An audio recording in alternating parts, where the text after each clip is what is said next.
Syederulun sejumlah jurnalis dihalang-halangi aparat Brimob saat hendak mengambil gambar tersangka kasus pembunuhan Brigadir Nofriansyah Yosua Huta Barat Irjen Verdi Sambo. Tindakan Brimob itu berlangsung saat Verdi Sambo keluar dari Gedung Jaksa Agung Muda Tindak Pidana Umum atau Jampidum pada Rabu 5 Oktober 2022 pukul 12:59 waktu Indonesia Barat. Awak media dihalangi setelah mengikuti acara penyerahan berkas perkara tahap kedua kasus Brigadir J. Padahal, awak media dijanjikan oleh pihak Kejaksaan Agung bisa mengambil gambar Sambo dengan leluasa. Namun, saat Verdi Sambo keluar, Brimob tiba-tiba membuat barisan yang menutupi Irjen Verdi Sambo.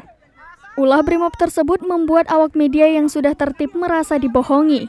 Tak terima tindakan tersebut, awak media kemudian mendesak untuk mengambil gambar dalam pembunuhan berencana itu.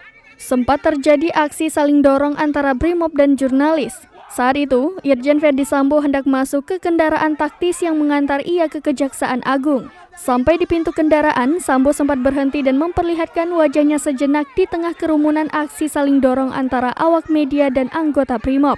Perlakuan menghalang-halangi ini tak hanya terjadi sekali. Saat Verdi Sambo tiba di Kejaksaan pukul 11:47 waktu Indonesia Barat pun hal itu terjadi. Ketika itu, anggota Provos dan Brimob sigap memayungi Verdi Sambo saat keluar dari kendaraan.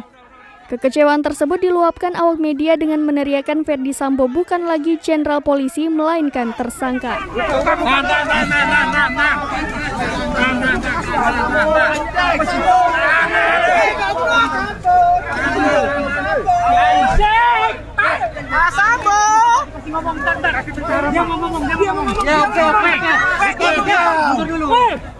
Minggir bang! Minggir bang!